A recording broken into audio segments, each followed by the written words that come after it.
Hello dear students, welcome back to the next class. तो बच्चों, last lecture तक हमने एनसीईआरटी एक्सरसाइज 11.3 कंप्लीट की थी। तो आज मैं मिसलेनियस एक्सरसाइज आपको थ्री डायमेंशनल ज्योमेट्री की शुरू करने जा रहा हूँ।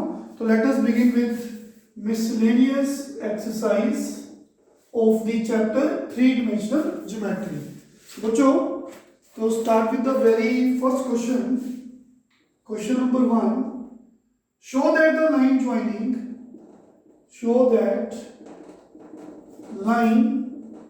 joining the origin to the point 211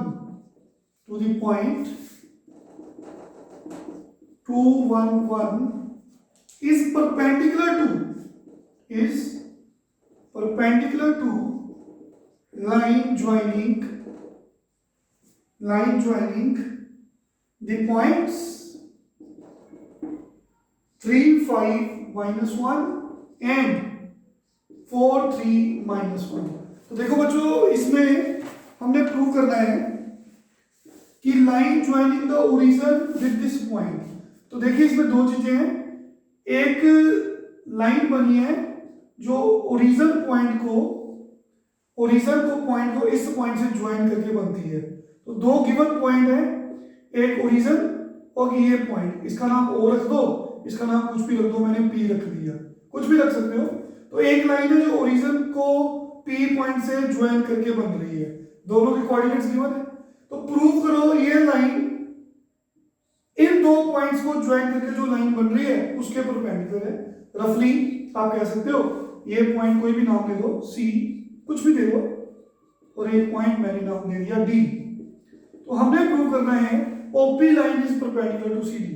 तो सबसे पहले हम याद करेंगे, हम जानते हैं कि अगर दो पॉइंट्स को ज्वाइन करके एक लाइन बनती है तो उस लाइन के डायरेक्शन रेशियोज निकालने के लिए फॉर्मूला है।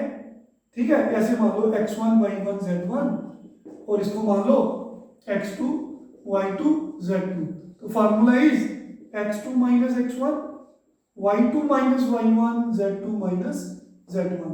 तो दो पॉइंट्स को ज्वाइन करके जो लाइन बनी उसके डायरेक्शन रेशियो निकालने के लिए फॉर्मूला क्या है? दोनों के x कोऑर्डिनेट माइनस कर दो, दोनों के y कोऑर्डिनेट्स माइनस कर दो, दोनों के z कोऑर्डिनेट्स माइनस कर दो। तो क्या लिखोगे?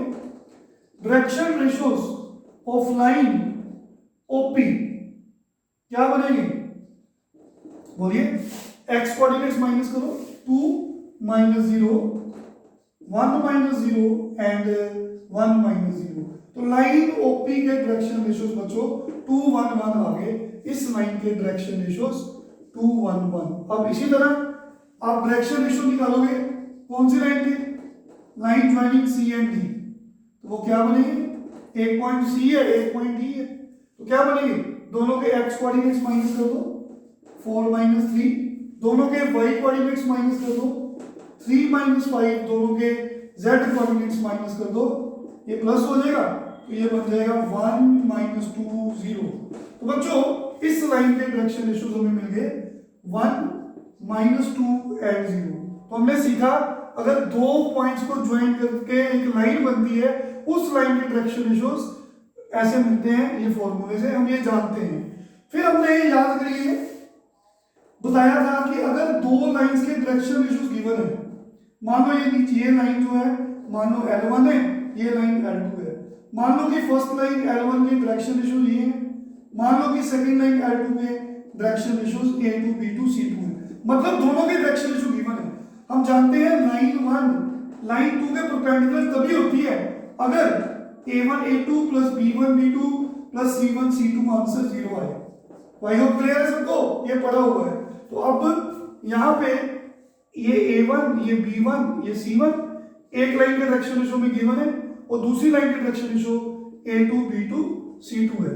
अगर ये कंडीशन सेटिस्फाई होगी तो लाइंस परपेंडिकुलर है। तो चेक कर लेते हैं।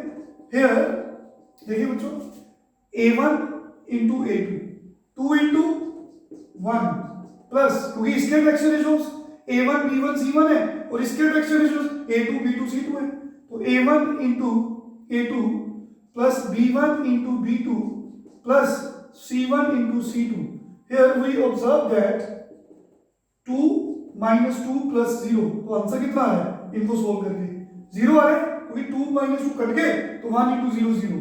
Therefore we can say lines are perpendicular. काफी आसान क्वेश्चन है, ठीक है बच्चों, समझ आ गया सबको?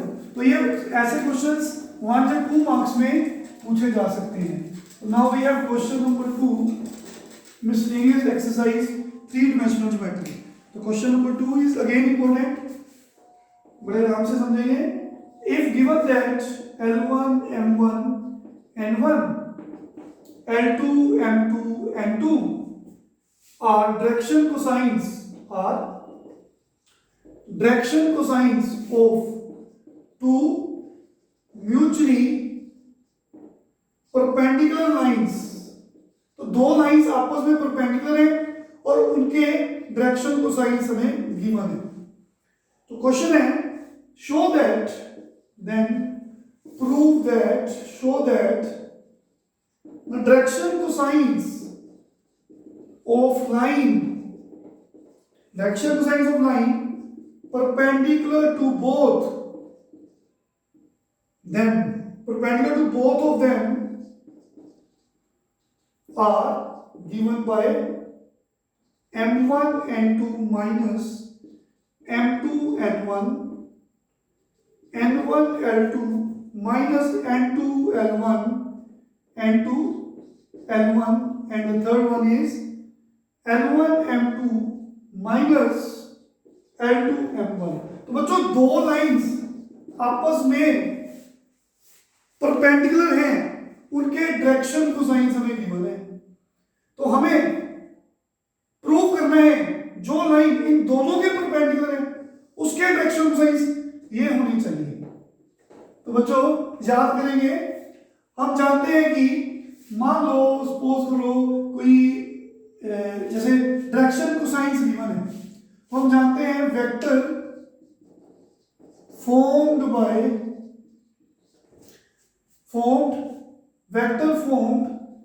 when direction cosines are L1 M1 N1. It is given by L1I plus M1J plus N1K. अगर किसी लाइन के, ये देखो, किसी भी लाइन के डायरेक्शन कोसाइंस हमें गिवन है, तो बच्चों बेसिकली वेक्टर क्या है, एक सेगमेंट होता है ना, directed line segment.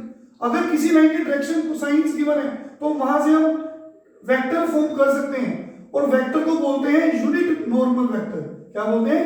Unit vector. तो vector formed by when direction cosines are this is given by this one. तो देयरफॉर आप इसको यूनिट वेक्टर बोल दो.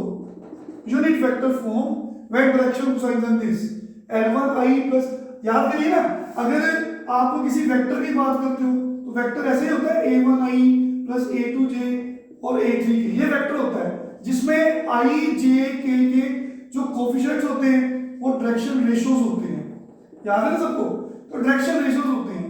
लेकिन अगर हम बात करें L1I plus M2J plus M3K के, अगर ये डायरेक्शन कोसाइंस है तो इस वेक्टर को आप बोलते हो यूनिट वेक्टर.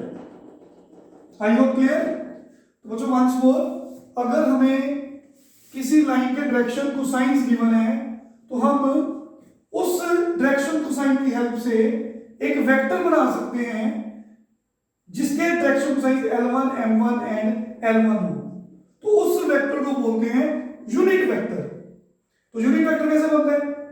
L1I M1.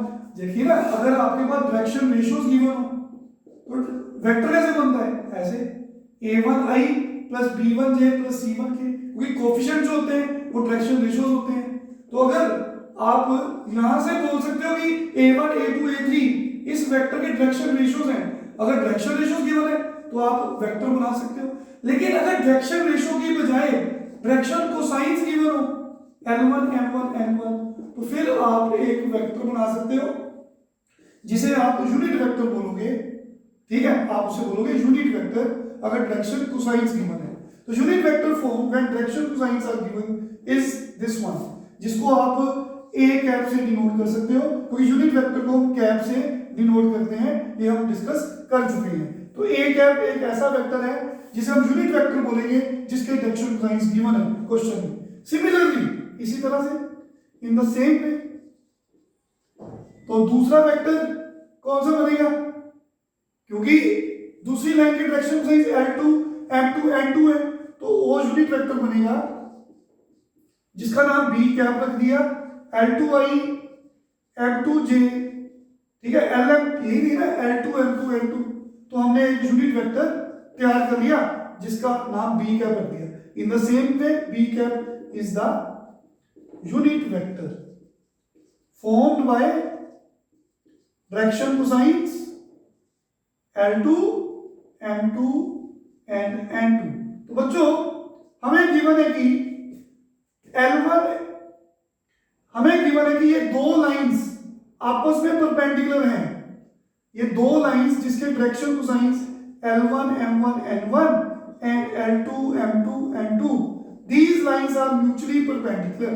तो याद करें बच्चों, हम जानते हैं A क्रॉस B, ये याद करेंगे, नोट, ये आपको पुराना मैं रिवाइज करवा रहा हूं कि A vector cross B vector is always a vector which is perpendicular to both A vector and B vector.